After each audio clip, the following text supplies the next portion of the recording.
Recently, I had contacted the governor's office, and after exchange, I wrote essentially what follows. I told the governor I wanted to get a short message through as to how I felt and a lot of others feel on the recent gun bill. I'd agree to call it the SAFE Act if I thought there was any possibility that it would make New York any safer, but I know it won't. Except for the provision for the mental health, if properly implemented, I do agree with stiffer penalties for the illegal straw purchases. I want to mention, to give a little history, is last night we remembered my son, Officer Joseph Decor, who was killed in the line of duty 7 years ago last night. He responded to a jewelry store robbery in New Hartford outside of Utica. He and another officer arrived just before 2 of the 4 robbers were going to shoot one of the clerks, a petite young lady, about 100 pounds. They ran when the police pulled up. My son was involved with a high-speed chase.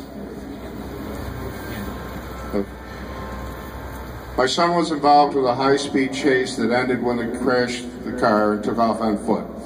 One headed for the wood line where my son gave chase but was ambushed and shot and killed. I want to add the subsequent work done by the various police agencies was amazing, and I can't say enough good things about all of them. But here's the real story. The 4 people involved in the robbery and murder were long-time criminals that collectively had over 100 felony arrests, over 100.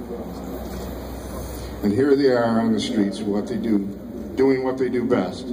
In the case of one person who actually shot my son, while only 30 years old at the time of the New Hartford robbery, he already had a prior murder. About 10 years before, he was charged with murder in the first degree in a drive-by shooting in which an innocent 16-year-old girl was killed. Although charged with murder in the first degree, he plea bargained down to assault first, served 2.5 years. When the marshals caught up with him, he shot and hit one of them, fortunately in the vest, but he was quickly killed by the police.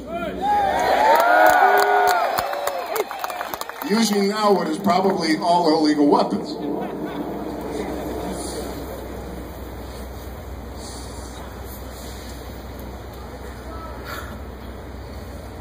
I want to mention briefly when the marshals caught up with him and they killed him, that they found out that the particular gun he was using was used in a homicide in Delaware a few months before to kill an individual that supposedly owed money to one of the 4.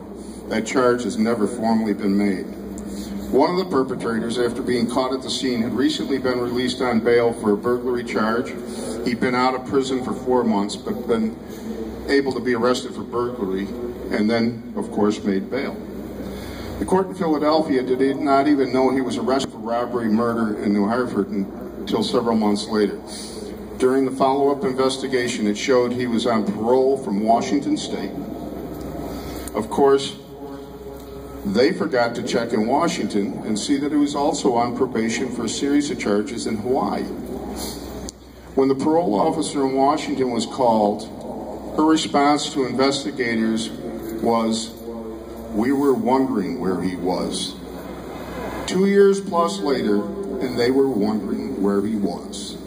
Guess what he was doing? This is all amazing to me as a former cop. Another point was the fact that 2 of the individuals had robbery warrants out for them from New Jersey at the time of the New Hartford robbery and murder. I've had 2 of the New Jersey officers personally apologize to me and the family for not having been more aggressive in getting them served and taken into custody. It was not until a month or 2 after the murder that they arrested 2 for the New Jersey robbery. Finally, the guns. The person who supplied them with the guns made illegal straw purchases. He had no prior record, but only put 14 guns in the hands of various gangbangers, for lack of a better term.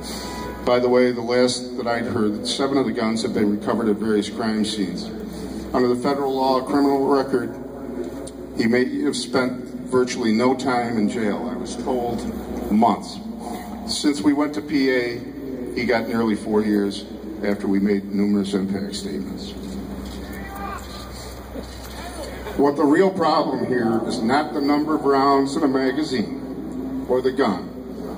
I don't blame Glock or Smith & Wesson.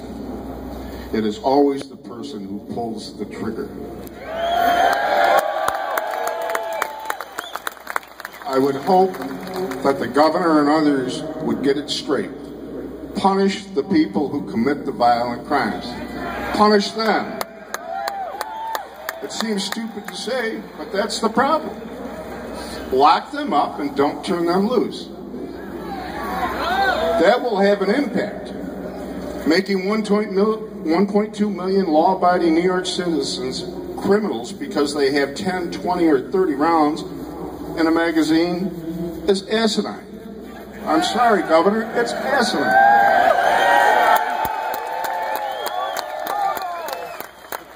I do put some blame on each and every one of the people who failed, in some cases miserably, to lock up the violent people that have proven their violent nature through their own actions. If we'd enforced the laws already on the books, none of the individuals would have been on the street. So Governor, let's enforce the current laws.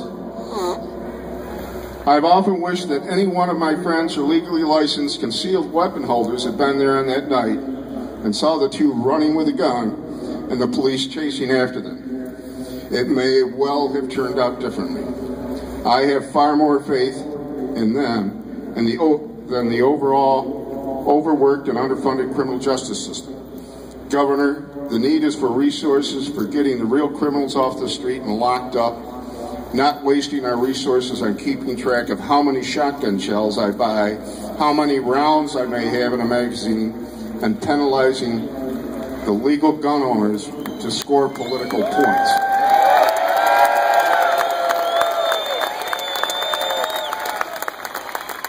Governor, repeal this bill.